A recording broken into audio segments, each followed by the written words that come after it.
Yeah. You don't want to make a Sri Lankan unhappy, boy. Those people were packed. But they were like, fam. They were like, today your day is over, man. Today we've had enough, bro. And I was actually thinking, we should take a bit of what you call a few notes here and there. So, because people around the world will be taking a few notes of saying like, this is some BS right here. yeah, but the way the situation started was pretty interesting, because it was like the Sri Lankan government couldn't pay its debts, so it apparently they owed $51 billion to creditors, to China, India, and international creditors.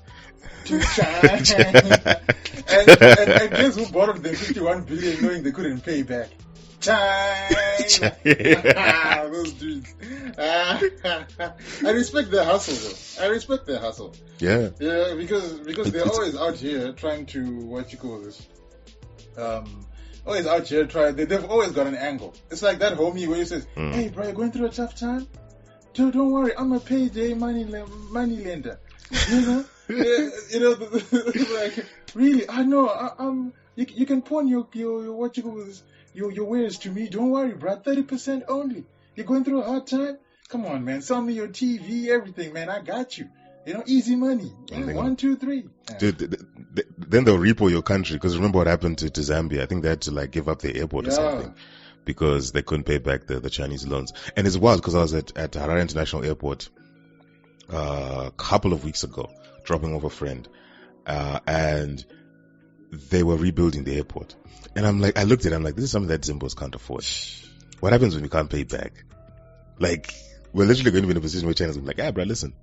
Yeah, I mean, it's our airport. And I've seen people on Twitter saying the same thing. To be like, oh, how can we afford this? Dude. How can we afford an airport expansion? We can't even afford expansion of a hospital. China. China's always that dude is behind. You know, like that Pink Panther stuff, where you're like, man, I'm having such a very bad day. I wish there was someone who could help me with my financial troubles. Then you see China there. Whatever, homie. Speak of the devil. Someone called my name. You rang.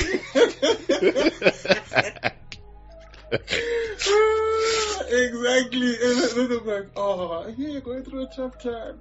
Let me put my hand over you real quick, son. It's kind of cold out here in the world. And you're like, thank you, Daddy China. Like, I can't afford anything, and thank you so much.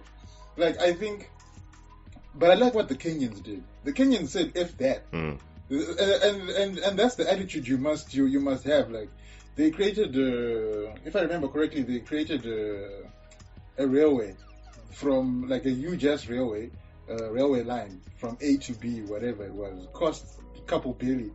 Then the Kenyans couldn't pay it, and then the Chinese were like, yo, we need to, we need to come through and collect. And the Kenyans were like, whoa, fam, F you. What you on about?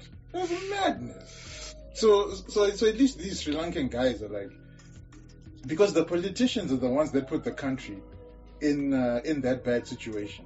Because they know that whatever debts, if someone was like, yo, bro, I'll give you a credit card, you can run it as hard as you want, and then you don't have to be responsible for the debt. Bro, I'm joining Elon, going to Mars. I'm going to swipe it. I'm going to swipe it. Man, next thing I'll be there with Jeff Bezos in a space capsule. To the two of us going into outer orbit. And I'm like, how you get that money? I'm like, bro, I just got a credit card. Man, I just swipe that bad boy. So the way government is structured is that these guys, they're not held held liable for the bad decisions and the choices that they make.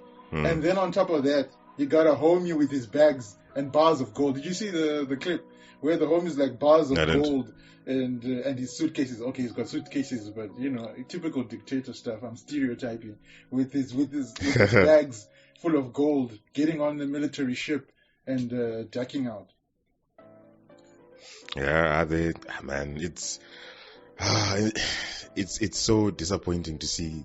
The whole ducking out was one thing, but the way they wanted to mitigate the whole loan situation was to say, all right, we're going to start shutting down some essential services like schools to save money.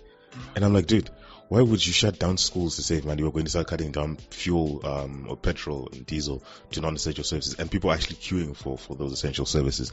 So I'm wondering, why would you then get to the point where it gets that? Why would you let it get to the point it gets that bad? Because I'm pretty sure there are people out there in the background who are letting you know that things are getting bad. Can we start making austerity measures early? We can't pay back our debts this month or whatever. Can we start moving? Like Zim has been in that situation forever. Said, fuck austerity, bro.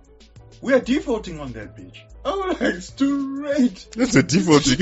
Straight up, like like, yo, fam, it's over. We're not gonna be paying 51. Where are we gonna find 51 billion? Where, chief? Where you borrowed it to us? Is it borrowed or lent it? Lent, I think. Borrowed. I mean, because the borrowed lent thing, it's very, very complicated. Whatever, you lent us. Yeah. You borrowed / lent us these sheets, and then you knew we couldn't pay. Now I can't pay. Now you're going, oh shame.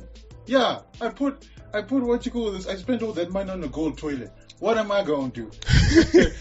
MC Hammer. See, I've got my tigers that I'm feeding $3,000 a day. That's where the money gone. The money gone, and there's nothing I can do about it.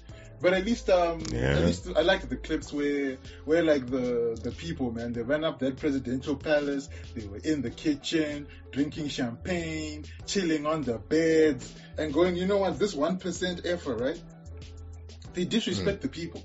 Like, and there comes a time whereby, as a politician and a leader, you have to be like, yo, and I want to be in power for a long time, right?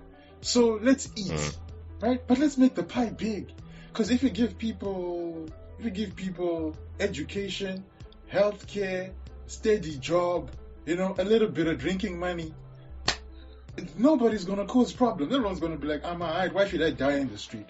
But then if you're out there flying with your G4 jets and your luxury fleet of luxury cars, and people can't feed themselves, they'll be like, okay, which one is not death? Which one is it? I might as well go into the street and die. At least the pain will be over. So, but if I was me, I would be like, right, I'm president. Me and my cabinet, we cost 60 mil. 60 mil for our cabinet, and it's all going into our pocket.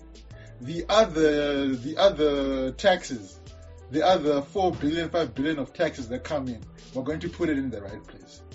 But we are going to be the most expensive cabinet in the world, and we're going to be balling out of control.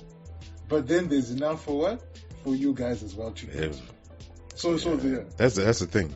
That's the thing, because if you give people the basics, they've got electricity, water, infrastructure is, let's say, at a C, and they've got enough opportunity to jump from job to job and have some sort of job security, then they'll be fine. If someone can just choose, oh no, I want to skip jobs. But if losing a job then becomes the end of the world, or if there are no jobs, or there's nothing in the shelves in the shops, and there's no financing for businesses from banks, then it becomes a problem. Everyone's like, okay, the elephant in the room is hard to ignore, right? So this is the thing that you just take off. And it's like 5 things that you need to do. Like, look at the US, for example. The US is in a situation where the infrastructure is, or some saying it's rated D. You can get a job. There are some benefits, some unemployment benefits that exist, right? You can get a minimum wage job. I'm not saying it's easy, but it is what it is. And they tick all the very superficial boxes that people need. There's no self-actualization and all that Maslow nonsense, but you can survive, right? I don't even know what self-actualization is. They just throw money. I don't know what it is, but you can survive. That's the thing. You can survive. So when it's at least at that, right? It's better. It's much better than people starting from zero, because now people are now having to queue. Because I was watching Vice News, and the reporter was saying that now conflicts over food and stuff have become very, very violent. And I'm like, yeah, you don't want to get to that point, because when you get to that point, they then turn on you. Exactly. You don't want the 1%. You don't want to be mad. The situation like what you call this French Revolution, where it's like let them eat cake type of situation. Man, I want everybody to be eating bread. Let me eat my cake and everybody eat bread, right? So that every day you wake up, you got your bread. Like the Romans understood that. That's the one thing the Romans understood. That, we people want to give them bread. We give them a few bodies being torn to pieces. Give them a couple animal shows. These guys will be sharp, And that's what I think these new. But isn't it these boomers, man? I boomer sometimes. Boomer must take a break. Like boomer, like okay, friend. I don't want to go off on a tangent, but our boomers, they've had enough fun. All right, it's time for them to just like say, you know what? It's time for us to go because those guys. They're not gonna leave. They're not gonna leave. And speaking of boomers, the whole Russia thing with Germany with the energy plant, whatever was going on, dude. Putin. Oh man, that thing, it cracks me up, huh? Because all of a sudden, right, the Western world was like, they got the NATO guys, they got the EU guys, they got the American guys. They're gonna like, yes, we're gonna block Russian oil. This is what we're gonna do. This is unacceptable. Russia has gone against international law. We're gonna put the hammer down. Nobody said, cool guys, how are we gonna heat our homes? Like, where we gonna get our gas from? Where we gonna get our oil from? That's not important. Right now, what we need to do is bring justice to the world. Then Russia was just there chilling in the corner going, all right, I'll give you guys a couple months. I see you're a bit heated at the moment. I see you're a bit angry, but it's okay. It's okay. It's fine. I'll give you a couple months to mull things over. Smooth things over. It could be, you know, that's the weird thing about like the whole sanctions thing, and I understand why they put the sanctions up because they had to, you know, have a state of response.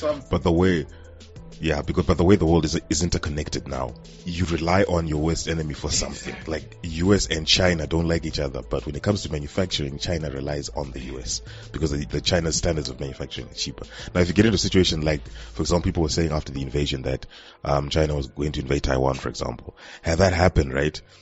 Imagine if US had put sanctions. I'm saying, imagine if the US had put sanctions.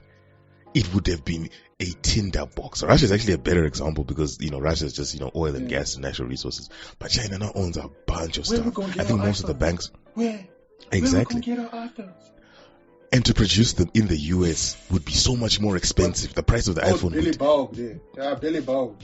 Well, does Billy Bob even know how to what you call it? How to manufacture an iPhone. To put two things I think what Billy Bob can probably make something happen. I want to say something so Alabama, like, I don't know. I'll keep quiet for now. I'll just keep. Yeah, please. Keep quiet. But it's wild, man. The way that Putin has responded to this, and people have been saying like, you know, the dude's not feeling well or whatever, or he's, you know, and I'm like. The countermeasures though, like just on the war is horrific. You know, I was in Ukraine for a bit, and you know, I'm not going to say anything about that, but you know, the war is horrific. But the way the dude is responding on